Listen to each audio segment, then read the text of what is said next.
Welcome to Educational Kids Stories. ಇಲಿಯು ಮತ್ತೆ ಇಲಿಯಾದ ಕತೆ. ಒಂದಾನೊಂದು ಕಾಲದಲ್ಲಿ ಓರ್ವ ಮಂತ್ರವಾದಿ ಇದ್ದ. ತನ್ನ ಮಂತ್ರಶಕ್ತಿಯಿಂದ ಅವನು ಜನರಿಗೆ ಒಳ್ಳೆಯದಾಗುವ ಕೆಲಸಗಳನ್ನೇ ಮಾಡುತ್ತಿದ್ದ. ಆದ್ದರಿಂದ ಅವನನ್ನು ಜನರು ಮೆಚ್ಚಿಕೊಂಡಿದ್ದರು. ಒಂದು ದಿನ ಆ ಮಂತ್ರವಾದಿ ತನ್ನ ಮನೆಯ ಹೊರ ಜಗುಲಿಯ ಮೇಲೆ ಕುಳಿತಿದ್ದಾಗ ಅವನ ಹತ್ತಿರ ಒಂದು ಇಲಿ ಓಡಿ ಬಂದಿತು. ಸ್ವಾಮಿ, ನನಗೆ ಬೆಕ್ಕಿನಿಂದ ಪ್ರಾಣಭಯವಿದೆ. ಅದಕ್ಕೆ ಹೆದರಿ ನನಗೆ ಸಾಕಾಗಿದೆ. ಆದ್ದರಿಂದ ನನ್ನನ್ನೇ ಬೆಕ್ಕಾಗಿ ಮಾಡಿಬಿಡಿ.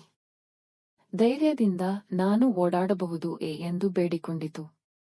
ಆಗ ಆ ಮಂತ್ರವಾದಿಯು ಇಲಿಯನ್ನು ಬೆಕ್ಕಾಗಿ ಮಾಡಿದ. ಇಲಿಯು ಬೆಕ್ಕಾಗಿ ಓಡಿ ಹೊರಗೆ ಬಂದಿತು. ಆದರೆ ಈ ಬೆಕ್ಕನ್ನು ನಾಯಿಯೊಂದು ಅಟ್ಟಿಸಿಕೊಂಡು ಬಂದಿತು. ಸ್ವಾಮಿ, ಬೆಕ್ಕಾಗಿ ನನಗೆ ನಾಯಿಯಿಂದ ಪ್ರಾಣಭಯವಿದೆ. ಈಗ ನನ್ನನ್ನು ನಾಯಿಯನ್ನಾಗಿ ಮಾಡಿರಿ ಎಂದು ಬೇಡಿಕೊಂಡಿತು.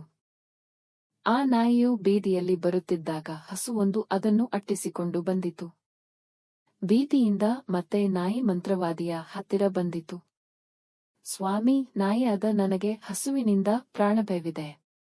ಆದ್ದರಿಂದ ನನ್ನನ್ನು ಹಸುವನ್ನಾಗಿ ಮಾಡಿರಿಯೇ ಎಂದು ಬೇಡಿಕೊಂಡಿತು. ಮಂತ್ರವಾದಿಯು ಅದನ್ನು ಹಸುವನ್ನಾಗಿ ಮಾಡಿದ. ಆ ಹಸುವು ಖುಷಿಯಿಂದ ಗುಡ್ಡಕ್ಕೆ ಓಡಿತು. ಆದರೆ ಅಲ್ಲಿದ್ದ ಹುಲಿಯೊಂದು ಅದರ ಮೇಲೆ ದಾಳಿಯಿಟ್ಟಿತು. ಹೇಗೋ ತಪ್ಪಿಸಿಕೊಂಡು ಮತ್ತೆ ಆ ಹಸುವು ಮಂತ್ರವಾದಿಯ ಹತ್ತಿರ ಬಂದಿತು. ಸ್ವಾಮಿ, ಹಸುವಿಗೂ ಹುಲಿಯಿಂದ ಪ್ರಾಣಭಯವಿದೆ. ಆದ್ದರಿಂದ ನನ್ನನ್ನು ಹುಲಿಯನ್ನಾಗಿ ಮಾಡಿರಿಯೇ ಎಂದು ಬೇಡಿಕೊಂಡಿತು. ಮಂತ್ರವಾದಿಯು ಅದನ್ನು ಹುಲಿಯನ್ನಾಗಿ ಮಾಡಿದ. ಹುಲಿಯಾಗಿ ಬದಲಾದ ತಕ್ಷಣ ಎಲ್ಲವೋ ಮಂತ್ರವಾದಿ, ನನಗೀಗ ವಿಪರೀತ ಹಸಿವೆಯಾಗಿದೆ.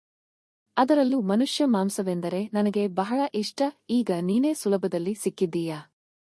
ನಿನ್ನನ್ನೇ ಬಗಿದು ತಿನ್ನುತ್ತೇನೆ ಎಂದು ಅಬ್ಬರಿಸುತ್ತ ಮಂತ್ರವಾದಿಯ ಮೇಲೆ ಜಿಗಿಯಿತು. ಆಗ ಮಂತ್ರವಾದಿಯು, ನೀನು ಹುಲಿಯಾಗಿರಲು ಅಯೋಗ್ಯನಾಗಿರುವೆ. ನಿನಗೆ ಉಪಕಾರ ಮಾಡಿದ ನನ್ನ ಪ್ರಾಣಕ್ಕೆ ಕುತ್ತು ತರುತ್ತೀಯಾ? ಆದರೂ ನಿನ್ನಿಂದ ಸಾಧ್ಯವಿಲ್ಲ ಎನ್ನುತ್ತ ಮತ್ತೆ ಅದರ ಮೇಲೆ ಮಂತ್ರವಾದಿ ಮಂತ್ರಬೂದಿ ಉದಿದ. ತಕ್ಷಣ ಅದು ಇಲಿಯಾಗಿ ಪರಿವರ್ತನೆ ಹೊಂದಿತು. ಮಂತ್ರವಾದಿ ಇಲಿಯನ್ನು ಗದರಿಸಲು ಅದು ಚೀಮ್ ಚೀಮ್ ಎಂದು ಚೀರತ್ತ ಓಡಿಹೋಯಿತು. Thanks for watching.